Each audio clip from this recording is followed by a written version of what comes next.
You know what the problem is with being a supposedly advanced civilization? You start believing your own propaganda. We Keltharians had ruled 17 star systems for 3,000 cycles, and we genuinely thought we were hot stuff. Our military academies taught tactical superiority. The Vorthaxuir Zor Haviasu Dogesis. Our politicians boasted about our invincible fleets. Our philosophers waxed poetic about our destined dominance among the stars. We start believing your own propaganda. We Keltharians had ruled 17 star systems for 3,000 cycles, and we genuinely thought we were hot stuff. Our militarisms boasted about our invincible fleets. Our philosophers waxed poetic about our destined dominance among the stars. And then the Vraxil came. I should introduce myself. My name is Torven Klesk, and I was, up until 6 months ago, a mid-level communications officer aboard the Keltharian flagship Radiant Dawn. Not exactly a glamorous position, but it paid well enough and kept me away from the front lines, or at least it was supposed to. The Vraxil showed up in our outer territories without warning, without demands, without even the courtesy of a threatening message first. They just started glassing planets, whole worlds, reduced to molten slag in a matter of hours. Our defensive fleets? Obliterated. Our supposedly invincible battle cruisers? Turned into expensive debris fields. Commander Xylith, our military chief, had assured the council that we could handle any threat. He had charts, simulations, centuries of combat data. What he did not have was a plan for facing an enemy that outgunned us by a factor of 10 and seemed completely immune to every weapon we threw at them. I watched from my station as fleet after fleet went dark. The communications became increasingly desperate. First they were tactical updates, then they were calls for reinforcements, then they were just screams. Torven, my supervisor, a grizzled veteran named Bexar, grabbed my shoulder station. His 3 eyes were wide with something I had never seen in them before. Fear. Pure, undiluted fear. Get me a channel to the council chambers. Emergency priority. I worked my console frantically, bypassing every protocol we had. Council members. Bexar's voice cracked despite his best efforts to stay calm. Oh! The Vraxil have broken through the Keltar Prime defensive grid. We have maybe 48 hours before they reach the homeworld. Silence. And then Councillor Mervix's voice came through, cold and measured. What are our options? Options. Bexar laughed, but there was no humor in it. We are out of options. We have thrown everything at them. Our weapons barely scratch their shields. Their weapons cut through our hulls like they are made of tissue paper. We need help. From whom? Another councillor, Trev, demanded. We have already contacted the Palaxian Union. They refused. The Orthan Collective won not even respond to our hails. Everyone knows the Vraxil are unstoppable. No one wants to be next on their list. That was when I made probably the stupidest decision of my entire life. I cleared my throat. Councillors, if I may. You could feel the collective annoyance through the comm channel. Who is this? Nobody technician interrupting their existential crisis. Speak quickly, Mervix said. There is one species we have not tried contacting. Bexar stared at me like I had grown a 4th eye. Torven. We have literally exhausted every diplomatic channel in the known galaxy. Not every channel, I said quietly. We have not contacted the humans. The silence that followed was deafening, then everyone started talking at once. The humans? Are you insane? Those primitives barely have faster-than-light capability. They have only been in space for what, 200 cycles? Absolutely not. Do you know what they are capable of? That last comment came from Councillor Mrevix, and something in her tone made everyone else shut up. Elaborate, she said to me directly. I pulled up the files I had been reviewing, my hands trembling. The humans. They are classified as a Category 7 Deathworld species. Their planet, Earth, has multiple climate zones that would kill most galactic species. They evolved as persistence predators, which means they literally hunted their prey by chasing them until the prey collapsed from exhaustion. This is supposed to help us. How? Trev interrupted. Let me finish, I said, surprised by my own boldness. They have only been spacefaring for 2 centuries, yes, but in that time, they have colonized 43 systems, established trade routes with 16 different species, and, I paused, pulling up the classified file that had been making the rounds among intelligence circles. They have fought 3 separate wars with the Kravix Raiders, and won, All 3 times. More silence. The Kravix? Bexar whispered. Those psychotic murder hobos who think skinning their enemies alive counts as foreplay. The very same, I confirmed. According to intercepted communications, the Kravix now have standing orders to avoid human space entirely. They call humans the species that does not know when to quit. Counselor Merivix made a sound that might have been a laugh or a sob. So your solution to our crisis is to contact a species of barely civilized Deathworlders who are famous for being too stubborn to die, and ask them to pick a fight with an enemy that has decimated our entire military. Said. The solution to our crisis is to contact a species of barely civilized Deathworlders who are famous for being too stubborn to die, and ask them to pick a fight with an enemy that has decimated our entire military. When she put it that way, it did sound pretty stupid. Yes, I said anyway.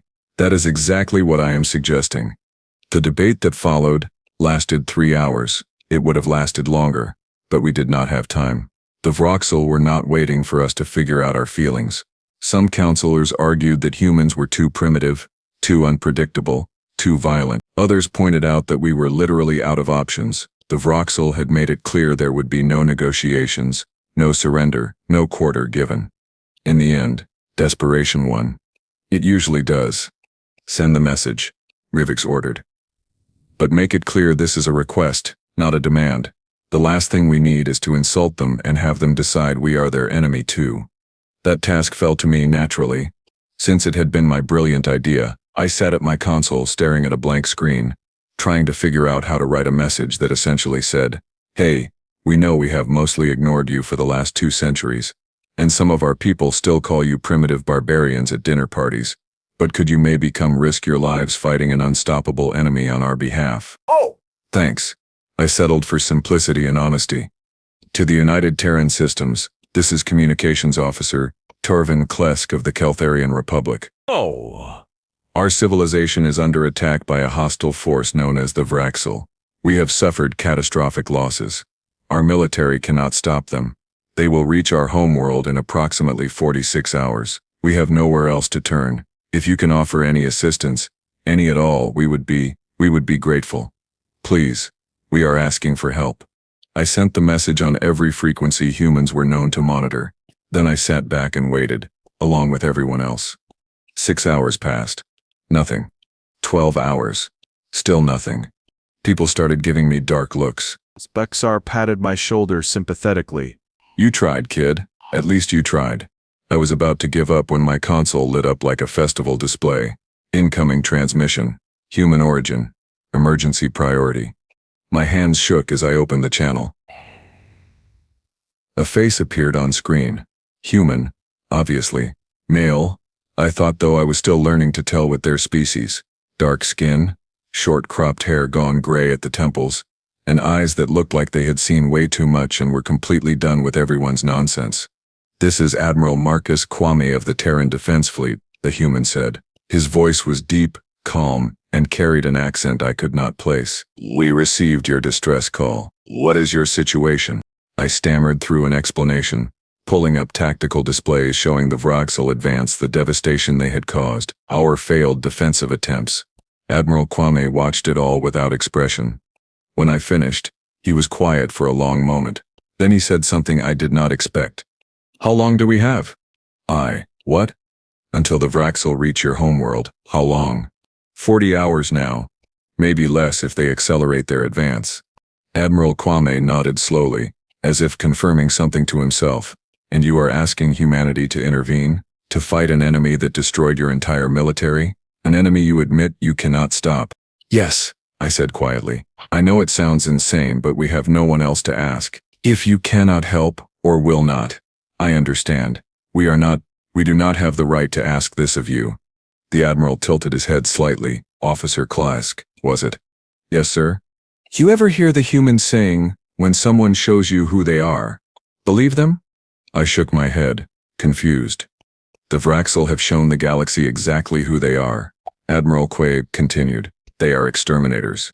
They do not negotiate, do not take prisoners, do not stop. If they finish with you, they will move on to the next target, and the next. Eventually, that target will be us, or someone we care about, or someone who does not deserve to die screaming.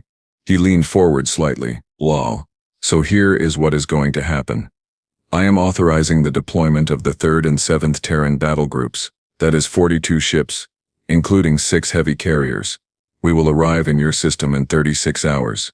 In the meantime, I need you to send us everything you have on Vraxil tactics, weapons, ship configurations, communication frequencies if you have intercepted any, and your own military deployments. Everything. Hold nothing back. I just stared at him. You are coming? Just like that? Just like that. Admiral Kwame confirmed. Now get me that data, Officer Klesk. We have work to do. The channel closed. But the Xer, not quite believing what had just happened. Bexar grabbed my shoulders and shook me. Did that just happen? Did humans just agree to help us fight the Vrigas? I think so, I managed. I think they did. Word spread through the radiant dawn, like wildfire. The humans were coming. Reactions were mixed. Some people were relieved, some were skeptical. A few thought we had just made a terrible mistake. Commander Zilith predictably was furious. He called me to his office and proceeded to spend 15 minutes explaining in great detail how I had undermined military protocol, exceeded my authority, and possibly doomed us all by bringing uncontrolled Deathworld variables into an already impossible situation. Do you have any idea what humans are capable of when they are angry? He demanded. Do you know what they did to the Kravix fleet at Proxima Station? No, sir, I admitted. They rammed them, Zilith said flatly. When their weapons failed and their shields collapsed, human ships rammed Kravix vessels, deliberately. Ships full of crew just drove themselves into enemy hulls at full speed. That is not tactics. That is not strategy. That is insanity. Yes, sir, I said. But the Kravix lost that battle. Zillith's face turned an interesting shade of purple. Get out of my office. I got out. 36 hours later, right on schedule, the human fleet arrived. I had expected them to come in cautiously, feeling out the situation, maybe sending scouts ahead. I should have known better. The 3rd and 7th battle groups dropped out of faster-than-light travel directly between the Vraxil Advance Fleet and Kelthar Prime. No warning, no preamble. They just appeared, 42 ships in tight formation, and immediately began broadcasting on all frequencies. This is Admiral Marcus Kwame of the Terran Defense Fleet to all Vraxil vessels. You are hereby ordered to cease hostilities and withdraw from Keltharian space. Failure to comply will result in military action. You have 5 minutes to respond. The Vraxil response came in 4 minutes. A massive energy spike, followed by a barrage of weapons fire that lit up our sensors like a small star going nova. They were not interested in talking. Well, Admiral Kwame's voice came through, calm as ever. We tried. All ships, weapons free. Show them what happens when you pick on our neighbors. What happened next, I will remember for the rest of my life. The human ships did not try to outmaneuver the Vraxil. They did not fall back to better defensive positions. They just drove straight into the teeth of the enemy formation, guns blazing, and started fighting at point-blank range. It was like watching someone walk into a meat grinder, armed only with a bad attitude and audacity, except the meat grinder started breaking. Human weapons, it turned out, had one significant advantage over Keltharian technology. They were not elegant, not efficient, not sophisticated. They were just brutally overwhelmingly powerful. Where our energy weapons would splash harmlessly against Vraxil shields, human railguns punched straight through. Where our missiles would be intercepted by point defense, human torpedoes just kept coming until they hit something. And the humans themselves? They fought like the universe owed them money, and they had come to collect. I watched a human destroyer, the Indomitable, take 3 direct hits that should have split her in half. She just kept firing, kept moving, her captain screaming orders that made my translator software give up and display error messages. When her main guns went offline, she turned her ship broadside and started using emergency thrusters to batter a Vraxil cruiser like a club. Are they insane? Bexar whispered, watching the tactical display. Yes, I said. I think that might be the point. The battle lasted 7 hours. 7 hours of the most brutal, vicious, no-holds-barred combat I had ever witnessed. Oh, the humans lost 6 ships. 6. Against an enemy that had destroyed hundreds of ours. And when it was over, the Vraxil Advance Fleet was gone. Not retreating. Not regrouping. Just gone. Destroyed, scattered, reduced to debris and energy signatures. Admiral Kwame's face appeared on our main display, his uniform scorched, a cut above one eye bleeding down his face. He was smiling. "Officer Klesk," he said. "You still there?" "Yes, sir," I managed. "Good. You might want to tell your people the cavalry has arrived. Now where is the rest of this Vraxil fleet? We are just getting warmed up." And that was when I realized something terrifying. The humans had not just come to help us survive. They had come to win. The thing about humans that nobody tells you in the cultural briefings is that they treat war like a professional sport, not in the sense that they take it lightly. No, they treat it with the same obsessive dedication that their athletes bring to games where people chase balls around fields for no apparent reason. They study it, practice it, refine it, and then execute it with a terrifying combination of precision and creative chaos. I learned this over the next 3 days as Admiral Kwame turned the defense of Kelthar Prime into what he called, and I quote, a teaching moment. "Officer Klesk," he said during one of our daily briefings, "your people fight like you are trying to solve a math equation. All theory, no improvisation. The Vraxil fight like they are swinging a hammer. Effective, but predictable. Humans," he grinned, "we fight like we are making it up as we go. Because half the time we are." He was not wrong. I watched human tactical decisions that should have been disasters somehow turn into victories. A destroyer captain named Lieutenant Okoye decided the best response to being surrounded by 4 Vraxil frigates was to overload her reactor and create an electromagnetic pulse that fried everyone's systems, including her own. Then, while all the ships were dead in space, her crew suited up and literally boarded the Vraxil vessels through hull breaches, fighting room by room with what humans called small arms. When I asked Admiral Kwame if this was standard procedure, he laughed so hard he started coughing. "Standard, kid. There is no standard with humans. That is the point. We have doctrine. Sure, but we also have initiative. Every captain in my fleet has authorization to ignore orders if they think they have a better idea. Half of them do it anyway, even without authorization." "But does that not create chaos?" I asked. "Absolutely," he agreed cheerfully. "But it also means the enemy can never predict what we will do next, because we do not know what we will do next." The main Vraxil fleet arrived 72 hours after the humans did. According to our sensors, it consisted of over 200 vessels, including 3 of their massive dreadnoughts that were each the size of a small moon. Our military analysts took one look at the tactical display and started updating their personal wills. Commander Zillith called an emergency meeting with Admiral Kwame. I was included because, apparently I was now the official human liaison. How I went from communications technician to diplomat, I will never understand. "Admiral," Zillith said, his voice carefully controlled, "we appreciate everything you have done, but this force is beyond anything we can handle. Even with your fleet, we are outnumbered 5 to 1. I recommend we evacuate as many civilians as possible and fall back to the secondary defensive line at Heltor Station." Admiral Kwame studied the tactical display, his expression thoughtful. 7 billion, I said quietly. "And how many can you evacuate in the time we have before that fleet gets here?" Zillith hesitated. "Maybe 50 million if we use every transport and move fast." "So you want to save less than 1% and abandon the rest?" Admiral Kwame's tone was neutral, but something in his eyes made Zillith step back.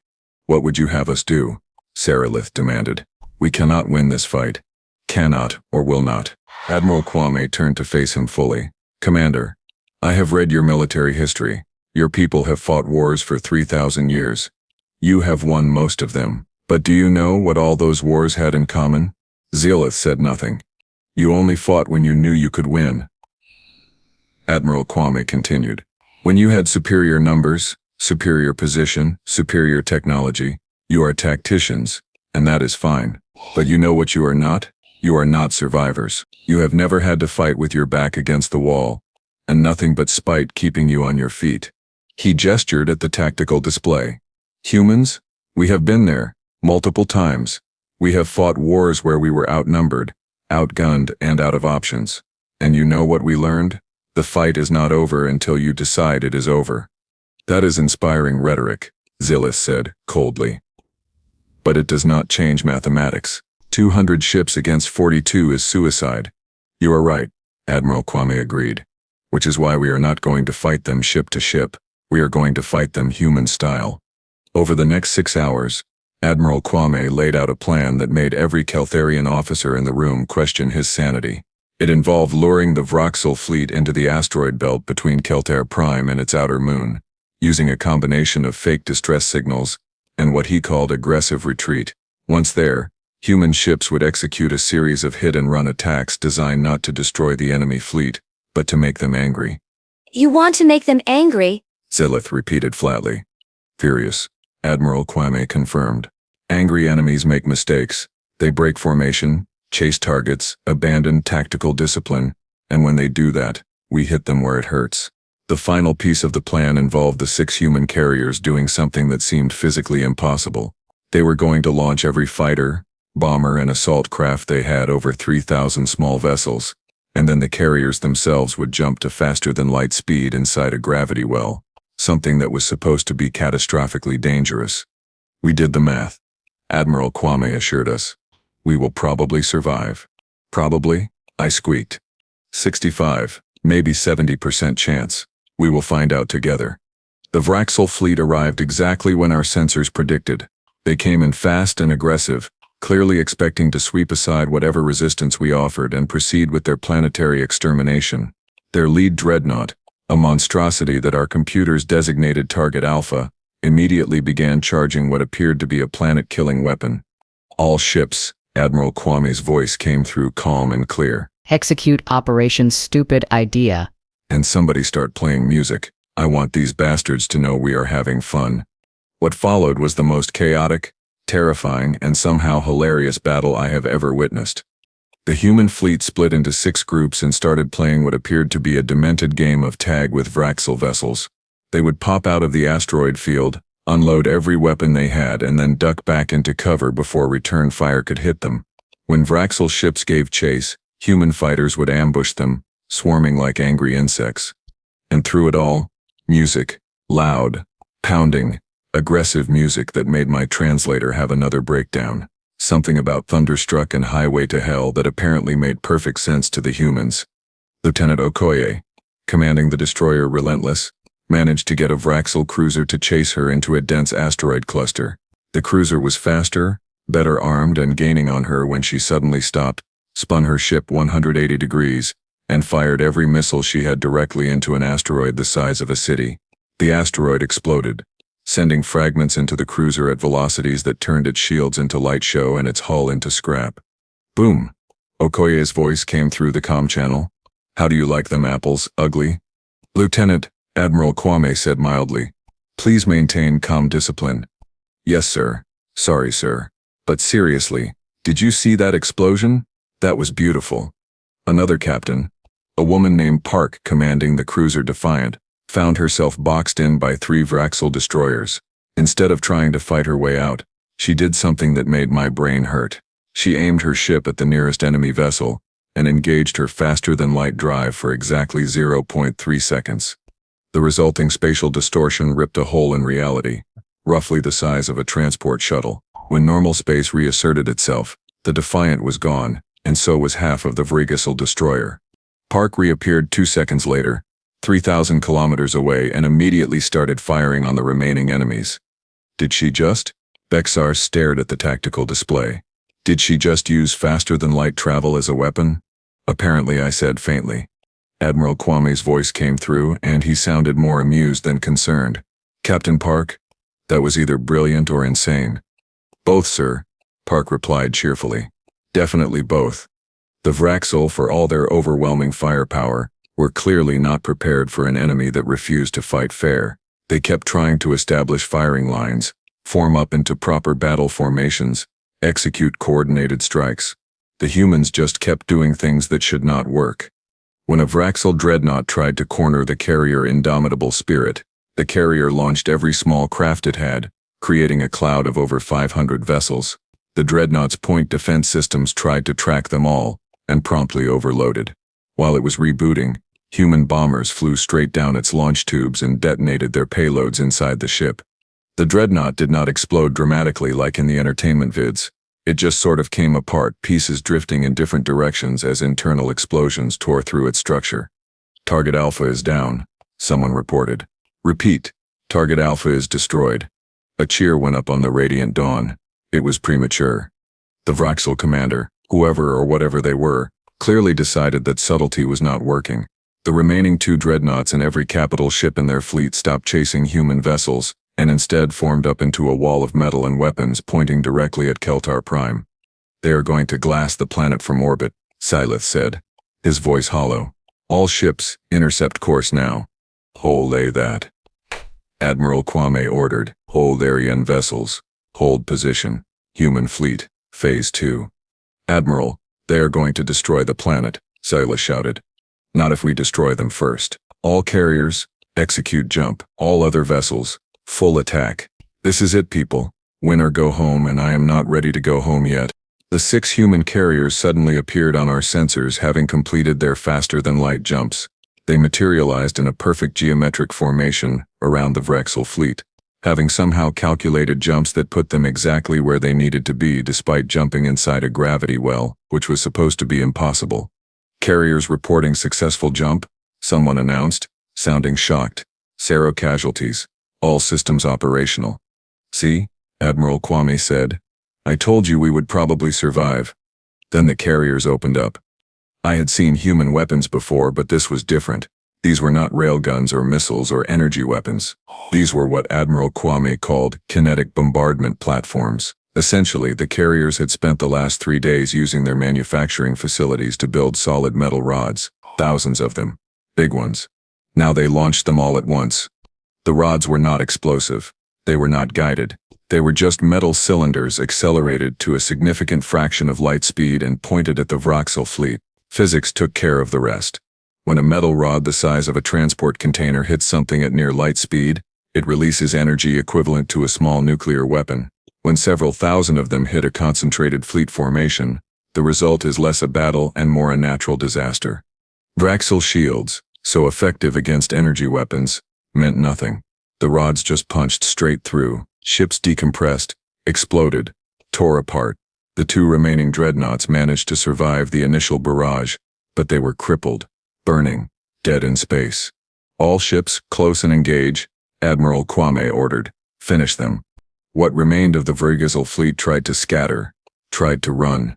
The human vessels, joined now by Keltharian ships that had found their courage, did not let them. It was not a battle anymore. It was an execution. When it was over, when the last Vraxil ship had been reduced to debris, there was silence on every channel. No cheering, no celebration, just exhausted, stunned silence. "Keltharian vessels," Admiral Kwame said finally. "This is Admiral Kwame. The Kelthar Prime is secure. The threat has been eliminated. Congratulations. You survived." Bexar turned to me, his eyes wide. "Did we just win? Did that actually happen?" "I think so," I said. "I think the humans just saved us." Over the next few days, as human engineering teams helped us repair damaged stations and human medical personnel treated our wounded, I spent a lot of time talking with various human crew members. I needed to understand them. These creatures who had appeared out of nowhere and pulled us back from extinction. But I asked a young fighter pilot named Jackson why humans had agreed to help us. We barely knew each other. Had no formal alliance, no treaty obligations. Why risk their lives for strangers? Jackson thought about it for a moment, then shrugged. "My grandma had a saying. She said that in this universe you can be smart, you can be strong, you can be rich or powerful or whatever. But the only thing that really matters is whether you are the kind of person who helps when someone calls for help. The Vraxil are bullies, and humans, we really hate bullies." I asked Lieutenant Okoye how they had known they could win against such overwhelming odds. She laughed. "We did not." "Oh, are you kidding? That whole thing was terrifying. But here is the thing about humans. We are absolutely terrible at knowing when to quit. It is our worst quality and our best quality all at once. We just keep going until either we win or there is nothing left to keep fighting with. Sometimes both." I asked Admiral Kwame himself why he had seemed so confident throughout the entire battle, even when things looked hopeless. He was quiet for a long moment before answering. Confidence. I was not confident, Officer Kalis, also as scared out of my mind. But I learned a long time ago that leadership is not about knowing you will win. It is about convincing everyone else that winning is possible, even when you are not sure yourself. Fear is fine. Doubt is fine. Giving up. That is not fine. That is never fine. He paused, then smiled slightly. Besides, humans have a secret weapon that most species do not have. What is that? I asked. We are spite-driven creatures, he said. Tell us something is impossible, and we will do it just to prove you wrong. Tell us we cannot win, and we will fight twice as hard. The Vraxil thought they were unstoppable. That was their first mistake. Their second mistake was making us angry. A week after the battle, formal diplomatic relations were established between the Keltharian Republic and the United Terran Systems. The humans asked for very little in return for their help. Some trade agreements, permission to establish a small base in our outer system, and one unusual request. They wanted me to come to Earth as an ambassador. Why me? I asked Admiral Kwame when he made the offer. I am just a communications officer who got lucky. You are the person who made the call when everyone else had given up, he corrected. You are the one who looked at an impossible situation and decided to try anyway. That is exactly the kind of person we want representing your people to ours. So I went. I left the Radiant Dawn, said goodbye to Bexar and my crewmates and traveled to Earth. That terrifying, beautiful, completely insane Deathworld where humans had evolved. I have been here for 3 months now. I have learned to appreciate things called coffee and pizza. I have watched humans do everything from climbing mountains, for fun, to jumping out of perfectly functional aircraft with fabric parachutes. I have realized that humans are not just survivors. They are thrivers. If that is even a word. They do not just endure hardship, they turn it into stories, jokes, entertainment. Yesterday I attended a ceremony where Admiral Kwame received something called the Medal of Honor, or their highest military decoration. I stood in the audience and watched, as human after human was recognized for acts of courage that would have been considered suicidal by Keltharian standards. Afterward, I found Admiral Kwame and asked him one final question. What happens when humanity meets an enemy they cannot beat? An enemy that is stronger, more advanced, more powerful in every way? He smiled. We have met enemies like that before. The trick is not to beat them at their own game. The trick is to change the game until it is one we can win. Humans do not fight fair, Officer Klesk. We fight to survive, and we are really, really good at surviving. I thought about that. About humans driving their ships into enemy vessels when their weapons failed. About Lieutenant Okoye using reactor overloads as tactical weapons. About Captain Park turning faster than light travel into a knife. About 3,000 years of human history filled with impossible victories and last stands and people who simply refused to quit. You know what the scary thing is? I said. You are not the most advanced species in the galaxy. You are not the oldest, not the wisest, not the most powerful, but I think you might be the most dangerous. Admiral Kwame laughed. Officer Klesk, we are not dangerous. We are just stubborn, creative, and too dumb to know when we are beaten. That is not dangerous. That is just human. But here is the thing he did not say. The thing I figured out on my own. He was wrong. That combination, stubbornness, plus creativity plus refusal to quit, is exactly what makes humans the most dangerous species in the galaxy. Not because they are the strongest or the smartest, but because when you corner them, when you threaten them or something they care about, they do not panic. They do not surrender. They get creative. And a creative human with nothing left to lose is the most terrifying thing in the universe. The Vraxil learned that lesson the hard way. I hope nobody else has to. But if they do, well, now the galaxy knows. When hope is gone and the end is near, there is one species you can call. One species that will show up, probably without a solid plan, definitely without proper odds of success, absolutely with terrible ideas and worse humor. And somehow, impossibly, they will win. Because that is what humans do. They win. They win. Or they go down fighting so hard that winning and losing stop meaning anything. Either way, it makes for one hell of a story,